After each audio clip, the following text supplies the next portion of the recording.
चंदनपुर गांव में दो भाई रहा करते थे।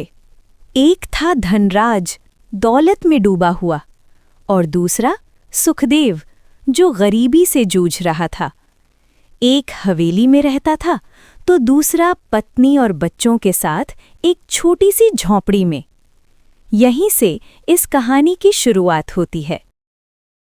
जी, घर में अब अन्न का एक दाना भी नहीं बचा है। बच्चे सुबह से भूखे बैठे मेरी ओर देख रहे हैं। मैं झूठी मुस्कान से उन्हें बहला तो देती हूँ, पर कब तक? क्या हमारी जिंदगी ऐसी ही चलती रहेगी? हाँ, भाग्यवान मैं मानता हूँ, लेकिन हालातों के आगे किसी की नहीं चलती। ये बात मैं अच्छी तरह जानता हूँ, पर किसी के आगे हाथ फैलाना मुझे भीतर से तोड़ देता है। जब अपने ही बच्चे भूखे हों तो झुकना भी अपमान नहीं होता। एक बार बड़े भैया से बात करके तो देखो, क्या पता आपको छोटा भाई समझकर आप पर थोड़ी दया ही दिखा दें। हाँ, पर धनराज भैया अब वो पहले जैसे नहीं रहे। उनके पास धन है, पर शायद समय नहीं। हाँ, परंतु फिर भी मुझे लगता है एक बार तो उनसे बात करनी चाहिए। आखिर वो तुम्हारे भाई ही हैं। क्या पता उनका मन पिघल जाए। हाँ, ठीक है, अगर तुम इतना कह रही हो और ये हमारे बच्चों के लिए ज़रूरी है, तो मैं जाकर उनसे मदद मांग ही लेता हूँ।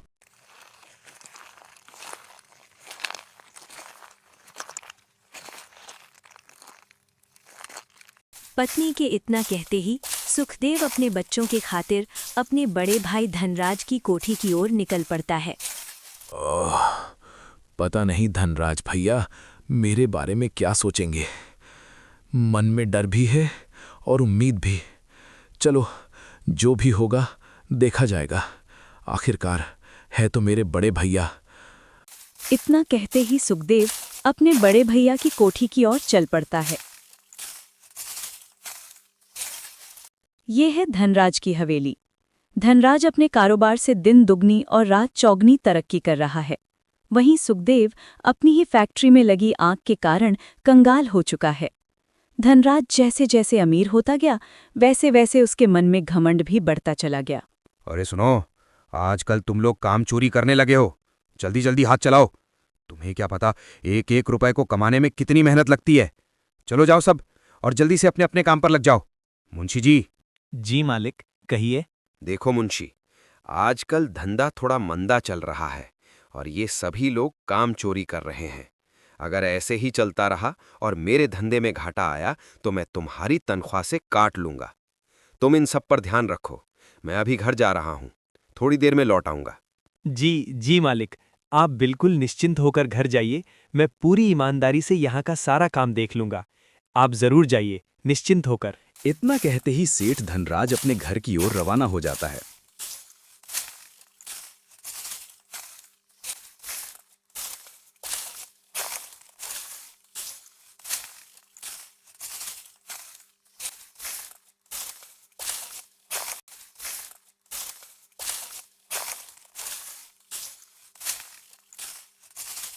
हाँ, आ गई भैया की हवेली।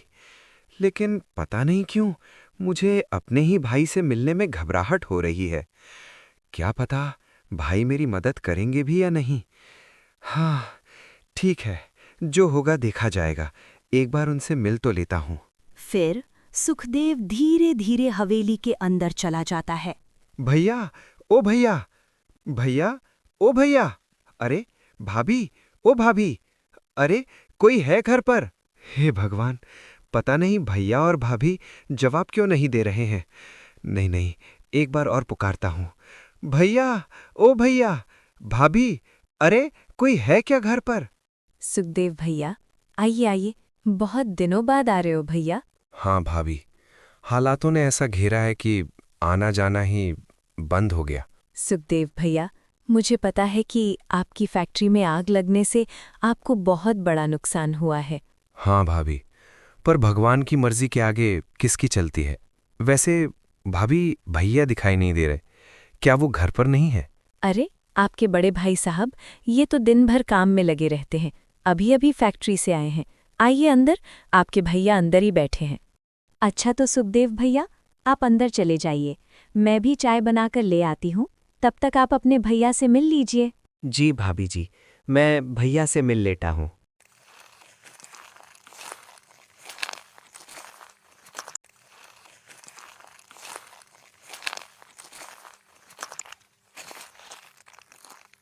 पाए लागू धनराज भैया। अरे सुखदेव, क्यों आए हो यहाँ? वो भैया, आपको तो पता ही है कि मेरी फैक्ट्री में आग लग गई थी और उसी के बाद से मैं पूरा कंगाल हो गया हूँ। तो मैं क्या करूं?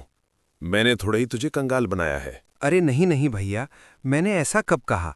मैं तो बस आपको इतना बताने आया हूँ कि मेरे बच्चे घर पर भूखे हैं और उसी उम्मीद में यहाँ आया हूँ कि आप मुझे अपना छोटा भाई समझकर थोड़ी सी मदद कर दें। तो मैं क्या करूं?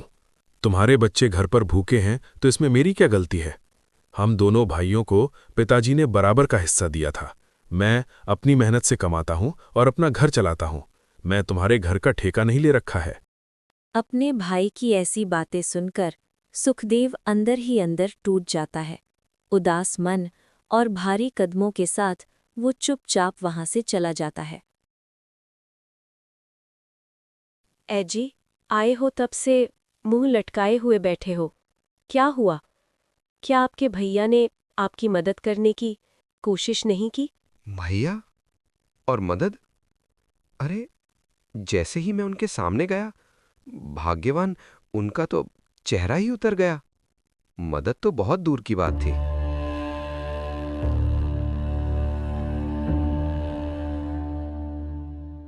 जब हम दोनों भाई छोटे थे ना, तो कितने प्यार से रहा करते थे।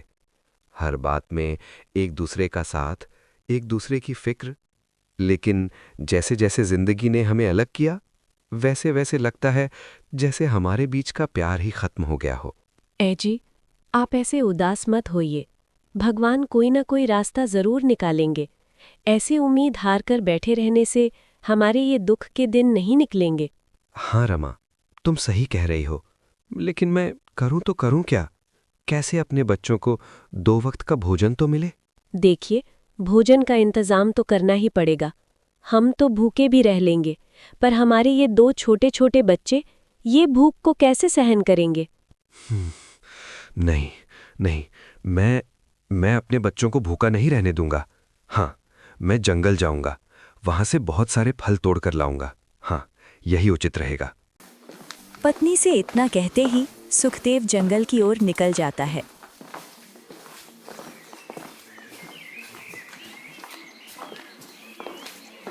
जंगल की राह सुखदेव के लिए नई नहीं थी, लेकिन आज कदम कुछ ज्यादा ही भारी थे।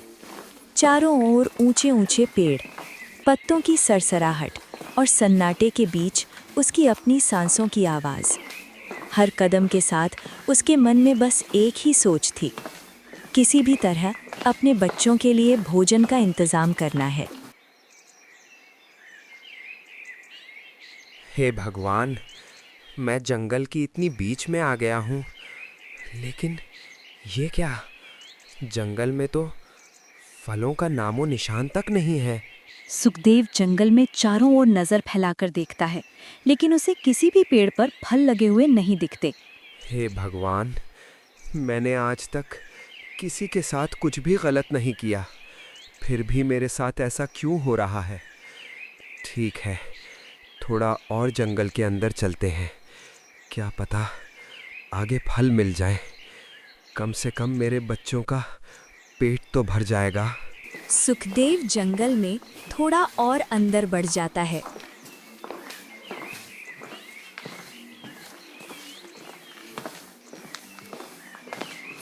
अरे, ये क्या?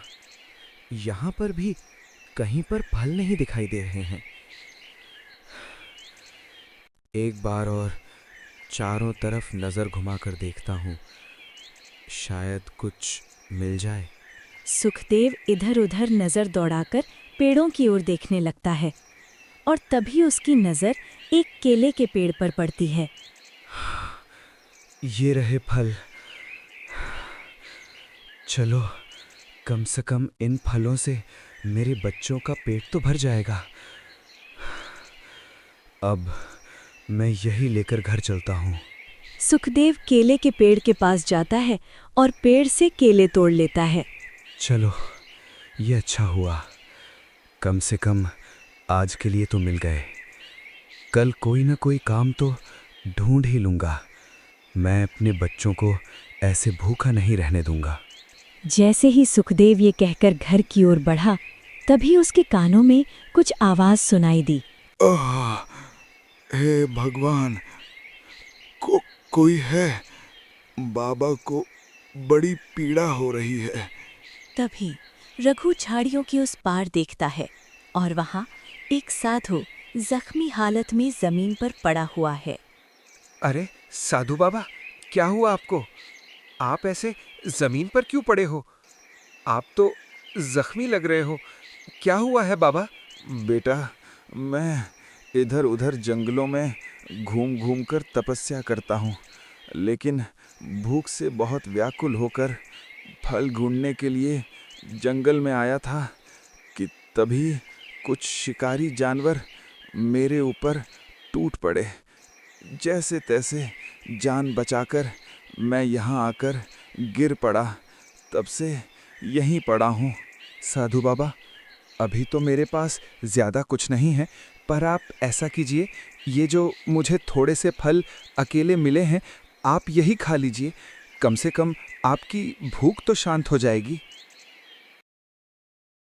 सुखदेव इतना कहते ही केले साधु बाबा के सामने रख देता है। लो बाबा, खा लो। इससे आपको थोड़ा आराम मिल जाएगा और आप मेरे साथ मेरे घर चलो, आप ठीक हो जाओगे।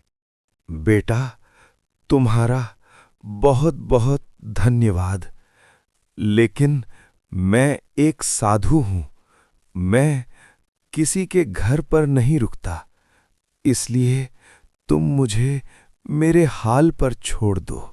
नहीं नहीं साधु बाबा, क्या हुआ?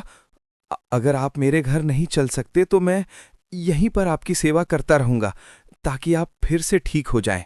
जैसे ही सुखदेव ने साधु के प्रति ऐसा दया भाव दिखाया, वैसे ही साधु का मन सुखदेव पर प्रसन्न हो गया और तभी साधु धीरे धीरे खड़े हो जाते हैं। साधु सुखदेव से बोलते हैं, बेटा, मैं तुम्हारा ये दया भाव देखकर बहुत प्रसन्न हुआ हूँ और मुझे ये भी पता है कि तुम्हारा परिवार अभी बहुत कष्ट और पीड़ा से गुजर रहा है। पर साधु बाबा, आपको तो चोट लगी थी, फिर आप ऐसे खड़े कैसे हो गए? नहीं बेटा, मैं तो सिर्फ तुम्हारी परीक्षा ले रहा था, ये देखने के लिए कि तुम जो मैं तुम्हें देने वाला हूँ उसके लायक हो भी या नहीं। देने वाला मतलब मैं समझा नहीं साधु बाबा। बेटा सुखदेव, ये लो, मैं तुम्हें एक जादुई चक्की देता हूँ। इससे तुम जो मांगोगे वही ये चक्की देगी, लेकिन एक शर्त है, एक दिन में सिर्फ एक ही बार ये तुम्हारी इच्छा पूरी करेगी। बाबा, आपने मुझ पर दीन पर कृपा की, आपका बहुत बहुत आभार। ठीक है, जाओ बेटा और अपना जीवन खुशहाली से जियो। साधु बाबा से जादुई चक्की लेकर सुखदेव अपने घर लौट आता है और फिर धीरे धीरे उसकी दशा बदलने लगती है। जिस घर में कभी भूख और चिंता थी, अब वहां सुख और शांति बस जाती है। सुखदेव अपनी पत्नी और बच्चों के साथ उस चक्की के सहारे ईमानदारी से जीवन यापन करने लगता है और इस तरह दया भाव और इंसानियत के बल पर सुखदेव का जीवन खुशहाली से भर जाता है। यहीं ये कहानी विराम लेती है।